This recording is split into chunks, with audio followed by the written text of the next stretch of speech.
road into Yellowstone wasn't made for night driving. It stretched endlessly, cutting through thick forest that swallowed sound and light alike. Snow clung to the edges of the asphalt. Pine trees stood tall and unmoving like silent witnesses.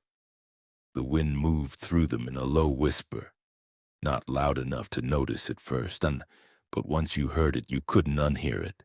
A faded road sign passed by. Yellowstone National Park, 14 miles.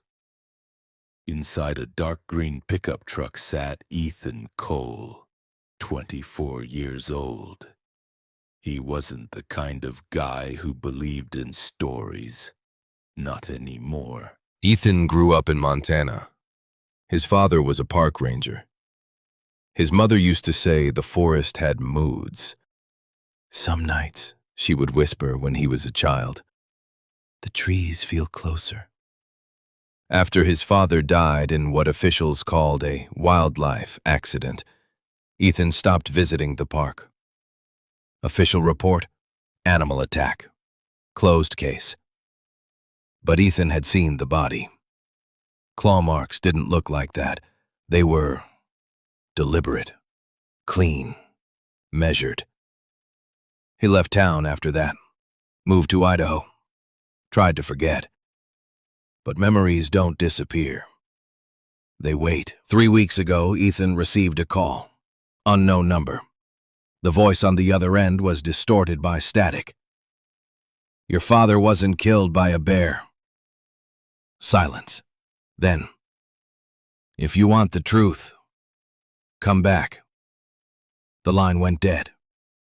He tried calling back. Number didn't exist. And now here he was, driving back into the same forest that took his father. Ethan checked the rearview mirror. Nothing. Just trees. He looked again. Still nothing. He turned his radio on to break the silence. Static. No stations. He tapped the dial. Suddenly, a voice came through. Low. Whispering. Don't look back. He froze. The radio shut off by itself. The truck engine began to idle unevenly, like it was struggling. Like something was heavy. Very heavy. Behind him. The truck dipped slightly, as if something had climbed into the bed. Ethan felt it. A shift in gravity. He told himself it was snow buildup, wind, imagination. He gripped the steering wheel tighter. Then he heard it. A slow scrape, metal against something sharp, dragging across the truck bed. One long scratch, then another. He didn't look back. Not yet. Ethan's breathing changed, shorter, faster. He remembered something his father once told him. If you ever feel watched in the woods, you are. The scrape stopped. Silence returned. That was worse. He reached for the mirror, slowly, slowly. His hand trembled. The forest outside had gone completely still. No wind, no movement. Even the snow seemed frozen in midair. And then, the headlights flickered. Once, twice. Then, they shut off. Total darkness. Darkness swallowed everything. Ethan's heartbeat filled the truck. He could hear it in his ears, heavy, uneven. He shouldn't look. He knew that. But fear doesn't come from what you see. It comes from what you imagine. Slowly, very slowly, he tilted the rearview mirror upward. At first, nothing. Just black. Then the darkness shifted.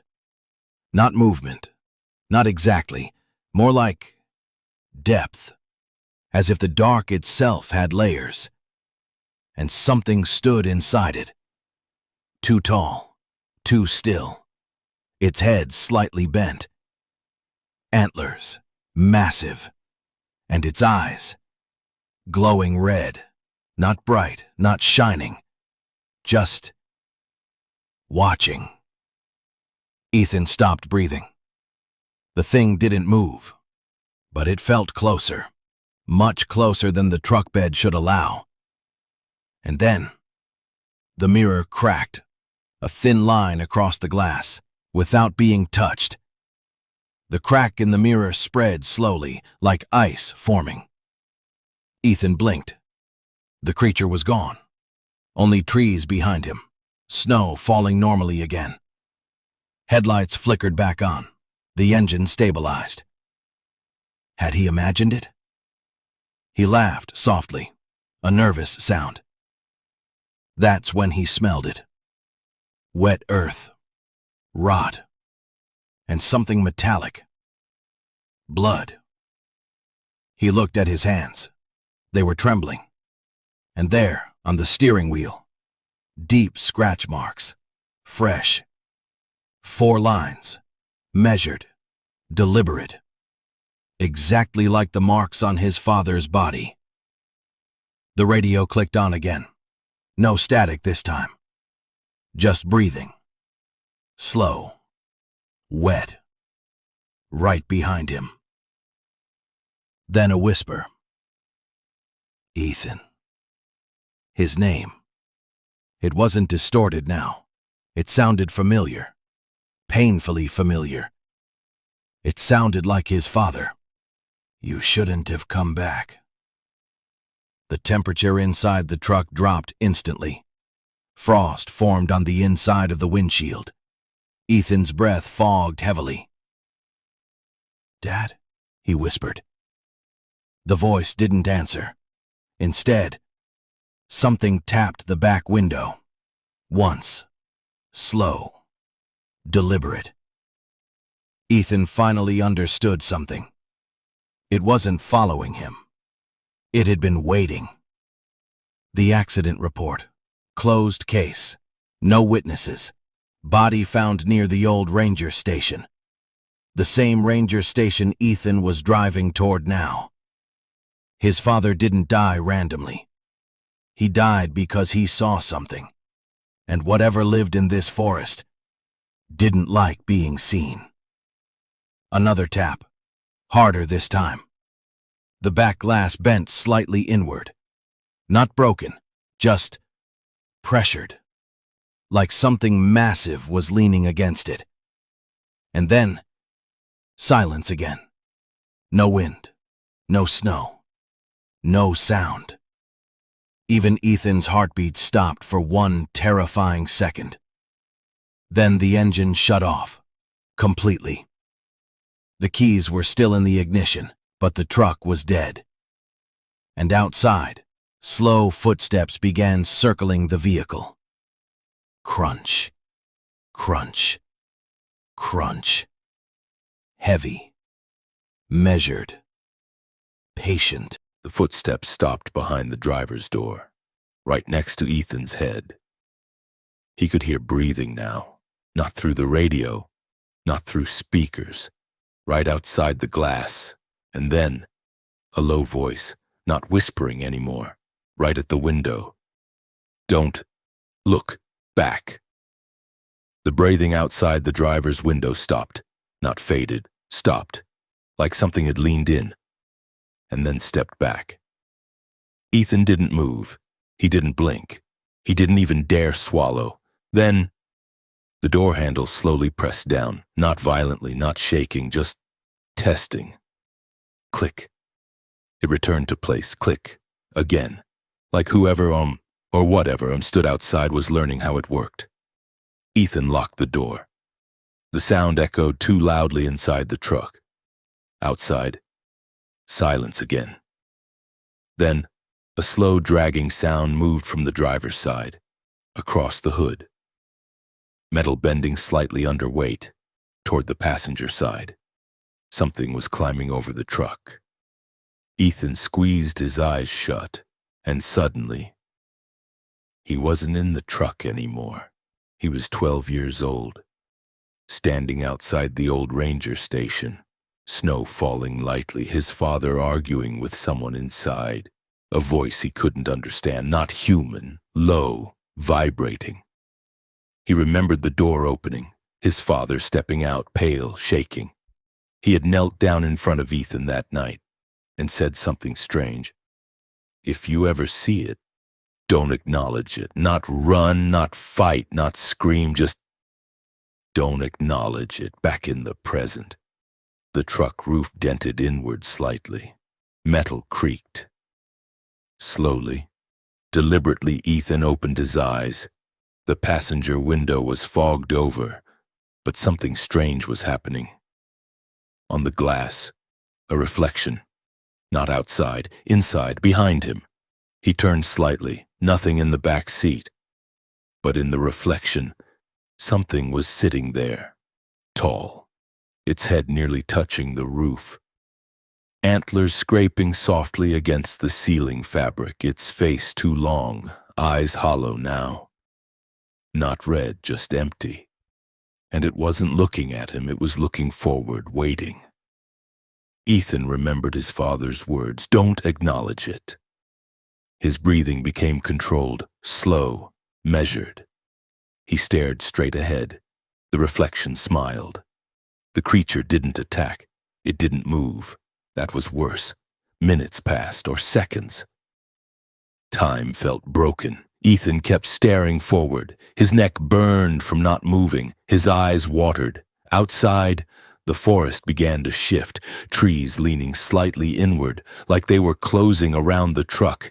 The air inside became heavier, harder to breathe. And then, a soft voice from the back seat, calm, gentle, almost caring. You looked. Ethan's chest tightened, because he had, in the mirror. Earlier, he had looked. Suddenly, the truck engine roared back to life. Lights snapped on. The creature was gone, back seat empty. Roof no longer dented, the forest normal again. Ethan's phone buzzed. GPS restarted automatically. Destination locked in. Old Yellowstone Ranger Station. 0.3 miles. He never entered it. He never typed it. The truck began rolling forward slowly, on its own. His hands weren't on the wheel, but the steering adjusted perfectly, like it knew the way. Through the trees, he could now see it. The ranger station, dark, waiting, one window glowing faintly red, and standing in front of it, a figure, tall, antlers stretching into the sky, perfectly still, watching him arrive. The truck door remained open. Cold air slid inside. Ethan didn't remember stepping out. But suddenly, he was standing in the snow, boots sinking slowly. The ranger station was only a few steps away. The antlered figure stood motionless near the entrance, not blocking him, waiting. The forest felt wider now, too wide, like the world had stretched. Ethan took one step forward. The figure mirrored him, not aggressively, synchronizing. The door to the ranger station creaked open by itself. Inside, dust, old maps on walls, broken furniture, and on the center table, a file, yellowed, Ethan's name written on it, not his father's, his. Hands shaking, he opened it. Inside were photos of him, at age 5, at age 10, at age 15, standing near the forest, always alone, always with something faint in the background. Antlers, watching. Final page, a handwritten note in his father's handwriting. It doesn't choose victims, it chooses replacements. Ethan's breath stopped. Behind him, the floor creaked, not heavy footsteps, bare feet, slow, measured. Ethan didn't turn. He knew now. His father hadn't been killed. He had been replaced, and when someone looks at it, acknowledges it. The cycle continues. A calm voice spoke behind him, not monstrous, not distorted, gentle. You saw me. Ethan closed his eyes. Tears rolled down. He whispered, I'm sorry. Silence. Then warmth touched his shoulder. Not claws, not force, just a hand. Morning sunlight broke through the trees. Park rangers arrived after receiving an abandoned vehicle report. They found Ethan's truck, engine cold, door open, no footprints leading away. Inside the ranger station, they found nothing unusual, just dust, old furniture, no file, no disturbance. But one ranger paused. He looked toward the tree line. Far in the distance, a tall shape stood between the trees, antlers stretching upward, too still to be an elk. Its eyes weren't red now, just human, familiar, and then it blinked and was gone. Weeks later, tourists drove through Yellowstone at night. A young couple laughing inside their SUV, music playing, snow lightly falling. The woman checked the rearview mirror. "Did you see that?" she whispered. Her boyfriend laughed. "See what?" She hesitated. "There was something behind us." He glanced in the mirror quickly. Nothing, just trees. He smiled. "Don't scare yourself." The radio flickered. Static, then a calm, familiar voice, soft, measured. "Don't look back." The woman slowly raised her eyes to the mirror again, and for just a second she saw it, tall, antlers, standing in the middle of the road behind them, perfectly still, watching. And this time, its eyes weren't red, they were human. They were Ethan's, cut to black.